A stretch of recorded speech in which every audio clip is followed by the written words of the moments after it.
Une armée européenne est-elle possible? Si l'idée n'est pas nouvelle, notre foreign policy, les tensions géopolitiques actuelles entre le vieux continent et les États-Unis ont récemment relancé le débat. Now we can't rule out the possibility that America might say no to Europe on issues that threaten it. Many leaders have talked about Europe that needs its own military, an army.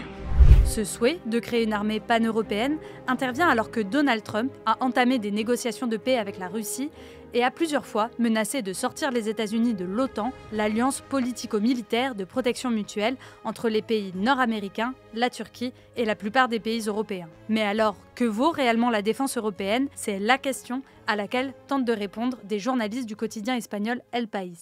En s'appuyant sur les données de l'IISS, un institut de recherche britannique spécialisé dans l'analyse des forces armées mondiales, les journalistes ont pris le parti de comparer la puissance militaire cumulée de 38 pays du territoire européen au sens large avec celle des États-Unis, de la Russie et de la Chine. Parmi ces 38 pays se trouvent notamment les 27 nations de l'Union européenne, qui ne sont pas toutes membres de l'OTAN, mais aussi la Turquie ou encore le Royaume-Uni, qui eux sont membres de l'OTAN. D'abord, concernant les effectifs, ils observent qu'avec plus de 2 millions de militaires actifs, la Chine possède la plus grande armée du monde. Mais le pays asiatique est suivi de près par le cumul des armées nationales des 38 États européens considérés par l'étude, avec 1,97 million de soldats. Mais si on y ajoute les professions avec des compétences militaires, comme la gendarmerie, ainsi que les 1,7 million de réservistes européens, alors l'Europe est tout en haut du classement, écrit le quotidien espagnol.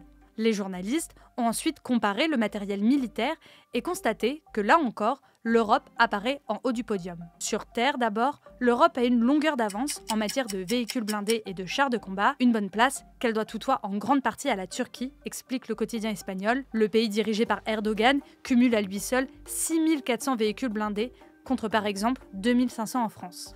En mer, le vieux continent s'en tire également plutôt bien et se distingue par sa flotte de 103 frégates, là où la Chine n'en a que 50 et les États-Unis 26.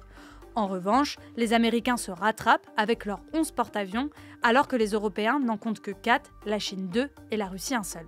Enfin, le talon d'Achille des armées européennes semble concerner les équipements aériens, où les États-Unis dominent avec leurs 2846 hélicoptères et 630 drones, là où l'Europe n'en compte que 493 et 253. L'Europe élargie parvient cependant à se distinguer avec ses 2000 avions de chasse. Mais si sur le papier, l'idée d'une armée européenne indépendante des États-Unis semble donc possible, la réalité est plus compliquée, juge le Financial Times.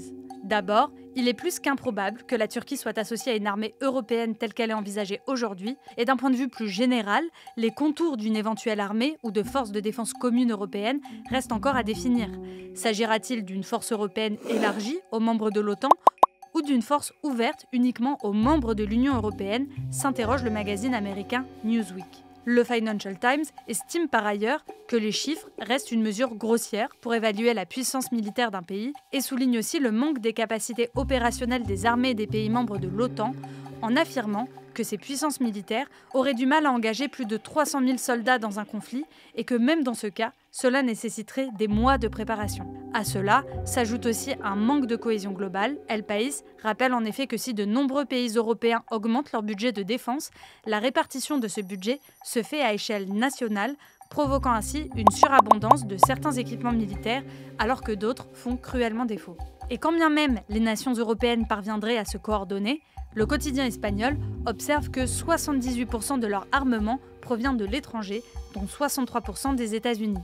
Une situation qui pose de facto la question de la souveraineté européenne en matière d'armement. Selon Politico, malgré la taille de certaines entreprises américaines, plusieurs entreprises européennes d'armement tentent déjà de diversifier et moderniser leur production. Enfin, le dernier point d'interrogation d'une telle armée concerne l'arme nucléaire. Aujourd'hui, seuls la France et le Royaume-Uni disposent d'un arsenal nucléaire en Europe, mais contrairement aux États-Unis qui protègent aujourd'hui ses alliés de l'OTAN par un parapluie nucléaire, Londres et Paris n'ont jamais envisagé d'utiliser leurs armes atomiques en dehors d'un contexte national, rappelle le New York Times. Le média américain s'interroge donc, en cas d'éloignement avec Washington, l'Europe devrait-elle disposer de sa propre bombe nucléaire?